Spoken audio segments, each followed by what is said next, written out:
Notre secours est dans le nom du Seigneur qui a fait le ciel et la terre. 16e jour. Et nous commençons avec Genèse 32-33.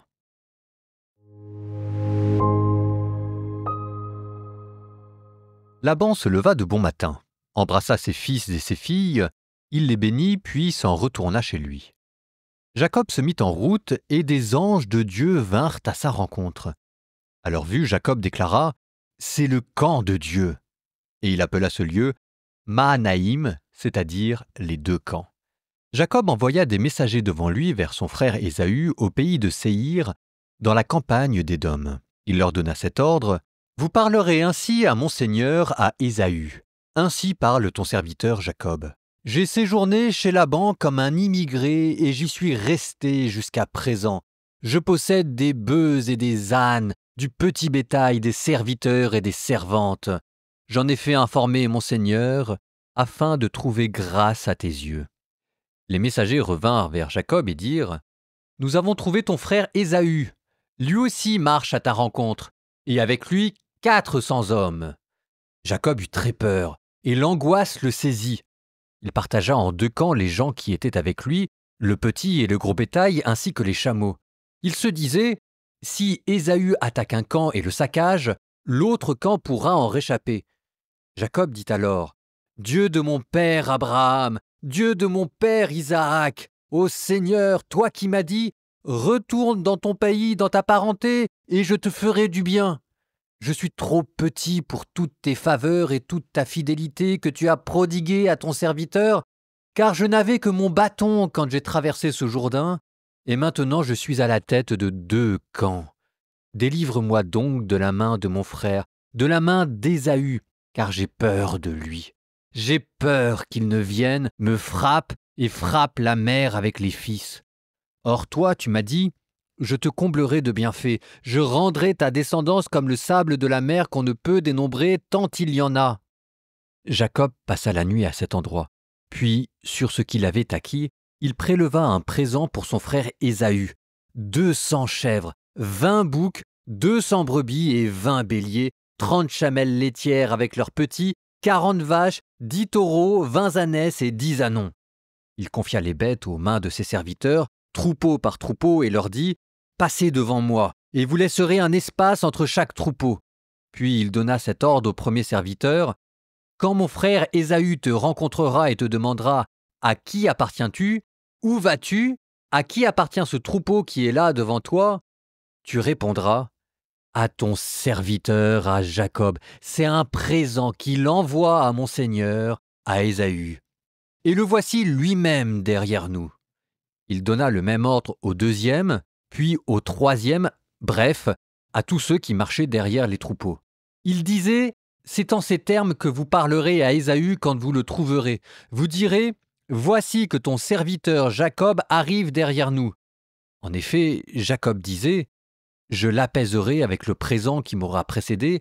Ensuite, je pourrai paraître devant sa face. Peut-être me fera-t-il bon accueil. » Ainsi le présent précéda Jacob, et lui-même passa la nuit au camp. Cette nuit-là, Jacob se leva, il prit ses 2 femmes, ses 2 servantes, ses 11 enfants, et passa le gué du Yabok. Il leur fit passer le torrent, et fit passer aussi ce qui lui appartenait. Jacob resta seul. Or, quelqu'un lutta avec lui jusqu'au lever de l'aurore. L'homme, voyant qu'il ne pouvait rien contre lui, le frappa au creux de la hanche, et la hanche de Jacob se démit pendant ce combat. L'homme dit « Lâche-moi, car l'aurore s'est levée. » Jacob répondit « Je ne te lâcherai que si tu me bénis. » L'homme demanda « Quel est ton nom ?» Il répondit « Jacob. » Il reprit « Ton nom ne sera plus Jacob, mais Israël, c'est-à-dire Dieu lutte. Parce que tu as lutté avec Dieu et avec des hommes, et tu l'as emporté. » Jacob demanda « Fais-moi connaître ton nom, je t'en prie. » Mais il répondit « Pourquoi me demandes-tu mon nom ?» Et là, il le bénit. Jacob appela ce lieu Pénuel, c'est-à-dire face de Dieu, car, disait-il, « J'ai vu Dieu face à face, et j'ai eu la vie sauve. » Au lever du soleil, il passa le torrent à Pénuel. il resta boiteux de la hanche. Et c'est pourquoi, aujourd'hui encore, les fils d'Israël ne mangent pas le muscle qui est au creux de la hanche, car c'est là que Jacob avait été touché. Jacob leva les yeux. Il vit qu'Ésaü arrivait et avec lui 400 hommes. Il répartit alors les enfants entre Léa, Rachel et les 2 servantes. En tête, il mit les servantes et leurs enfants, puis Léa et ses enfants, et derrière, Rachel et Joseph. Quant à lui, il passa devant eux, et il se prosterna 7 fois, face contre terre, avant d'aborder son frère. Ésaü courut à sa rencontre, l'étreignit, se jeta à son cou, l'embrassa, et tous deux pleurèrent. Ésaü leva les yeux, vit les femmes et les enfants et dit « Qui sont ceux-là pour toi ?» Jacob répondit « Ce sont les enfants que Dieu a accordés à ton serviteur. » Alors les servantes s'avancèrent avec leurs enfants et se prosternèrent. Puis s'avança Léa avec ses enfants, et ils se prosternèrent. Enfin s'avancèrent Joseph et Rachel, et ils se prosternèrent. Ésaü reprit « Qu'est-ce que toute cette troupe que j'ai rencontrée ?» Jacob répondit « C'est pour trouver grâce aux yeux de mon Seigneur. » Ésaü dit « J'ai largement ce qu'il me faut, mon frère. Garde pour toi ce qui est à toi. » Jacob répondit « Oh, que non! Si j'ai trouvé grâce à tes yeux, de ma main tu accepteras mon présent. En effet, j'ai pu paraître devant ta face comme on paraît devant la face de Dieu, et tu t'es montré bienveillant envers moi. Accepte donc le présent que je t'ai apporté, car Dieu m'a fait grâce et j'ai tout ce qu'il me faut. » Il insista auprès de lui, et celui-ci accepta. Ésaü dit « Levons le camp, en route, je marcherai en tête. » Mais Jacob répondit « Mon Seigneur sait que les enfants sont fragiles, et j'ai à ma charge des brebis et des vaches qui allaitent. Si on presse l'allure un seul jour, tout le petit bétail meurt. Que mon Seigneur passe donc devant son serviteur. Mais moi, je cheminerai tranquillement au pas du convoi qui me précédera et au pas des enfants jusqu'à ce que j'arrive chez mon Seigneur en Séhir. » Ésaü dit « Je vais laisser auprès de toi quelques-uns des gens qui m'accompagnent. » Jacob répondit « À quoi bon ? Pourvu que je trouve grâce aux yeux de mon Seigneur. » Ce jour même, Ésaü reprit son chemin vers Séhir. Jacob, lui, partit pour Soukhot, où il se bâtit une maison et fit des huttes pour son troupeau. C'est pourquoi on appela cet endroit Soukhot, c'est-à-dire hutte. Venant de Padam-aram, Jacob arriva sain et sauf à la ville de Sichem au pays de Canaan et il campa en face de la ville. Pour 100 pièces d'argent, il acheta au fils de Hamor, père de Sichem, la parcelle de champ où il avait dressé sa tente. Là, il érigea un autel qu'il appela El, Dieu d'Israël. Jacob poursuivit son chemin et des anges de Dieu vinrent à sa rencontre.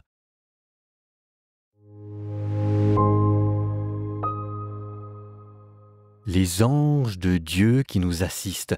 Ces petites mentions ça et là dans le récit vous rappellent qu'il s'agit d'un quelque chose de plus que d'un récit humain. Il y a les armées célestes qui assisteront Jésus pendant son combat sur la terre, qui assisteront, nous dit l'Apocalypse, les élus pour combattre contre le mal. Dans nos combats, les anges de Dieu sont là qui nous aident.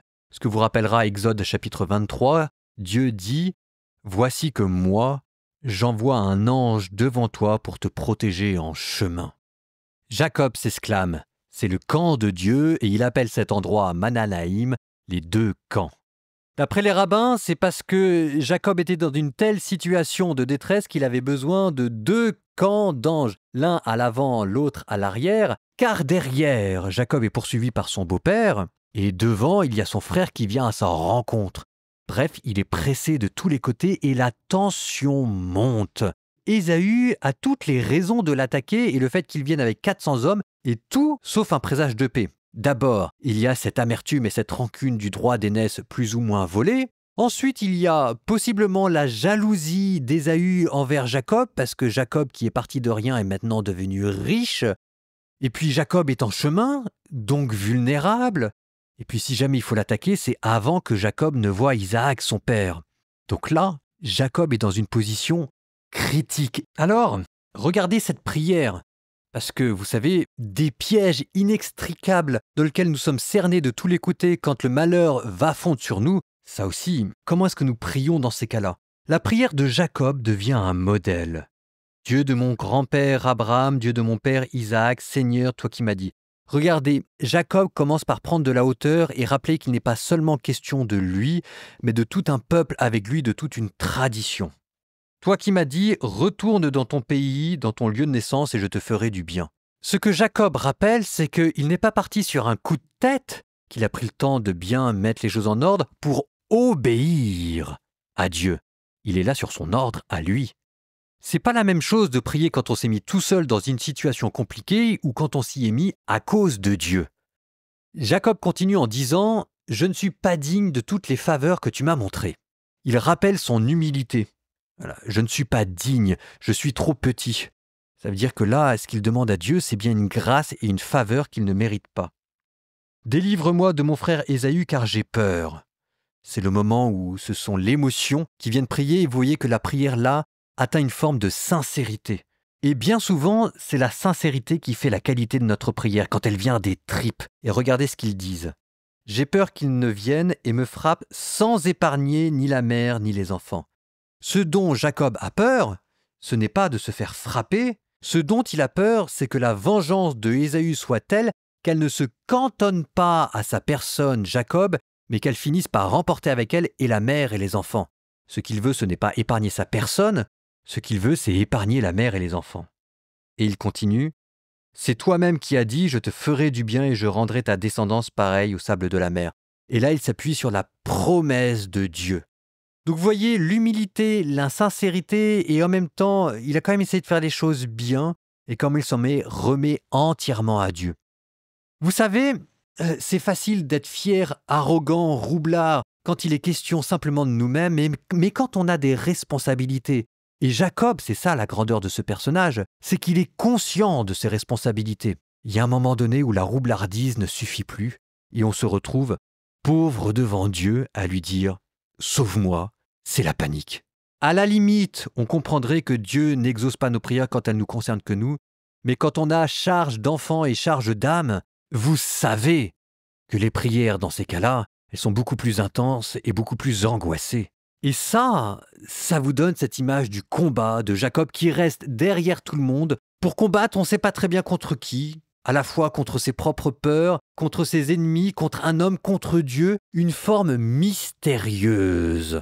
Dieu qui prend une apparence humaine, ce qui nous fait penser à Jésus, mais on n'y est pas encore. En tout cas, il lutte avec lui toute la nuit parce qu'il n'a pas le choix, il faut qu'il obtienne une réponse à ses prières et la bénédiction. Il lutte avec lui toute la nuit et c'est ce combat qui fait la grandeur de Jacob. Vous savez qu'en parallèle, on est en train d'écouter Job. Ce qui fait la grandeur de Job, c'est qu'il ne lâche pas non plus le morceau. Dieu aime les combattants. Dieu aime les personnes humbles, mais il aime aussi les personnes debout qui se battent. Est-ce que nous concevons nos prières sous ce mode du combat spirituel, comme si Dieu était une sorte de catcheur qu'il faut à tout prix mettre par terre pour obtenir de lui la bénédiction. Je vous jure, si jamais nous ne lâchions pas le morceau et que nous nous battions avec Dieu pour qu'au bout de la nuit il exauce nos prières, elles seraient exaucées. Eh bien ça veut dire quelque chose de l'homme. Et c'est là le titre de gloire de Jacob, qui fut le premier homme à se battre dans sa prière contre Dieu pour obtenir de lui les bénédictions, ce qui lui donne ce nom d'Israël qui va donner naissance à un peuple entier dont nous venons, Israël qui lutte avec Dieu. Pas forcément contre Dieu, qui lutte avec Dieu. En bonus, vous regarderez comment est-ce que Job répartit les femmes et les enfants. J'en dis pas plus. Transition poétique. Proverbes, chapitre 4, 10 à 19. Écoute, mon fils, accueille mes paroles, les années de ta vie en seront augmentées. Je te conduis par un chemin de sagesse, je te fais cheminer par des sentiers de droiture. Nulle entrave à ta marche, si tu cours, tu ne trébucheras pas. Tiens-toi à la discipline, ne te relâche pas. Veille sur elle, elle est ta vie. Sur la route des méchants, ne t'engage pas. Ne t'avance pas sur le chemin des malfaiteurs. Évite-le, n'y passe pas. Détourne-toi de lui, passe au-delà, car il ne dorme pas qu'il n'ait commis le mal. Le sommeil les fuit tant qu'ils n'auront fait chuter personne. C'est de la méchanceté qu'ils se nourrissent, d'un vin de violence ils s'abreuvent. La route des justes est lumière d'aurore, sa clarté s'accroît jusqu'au grand jour.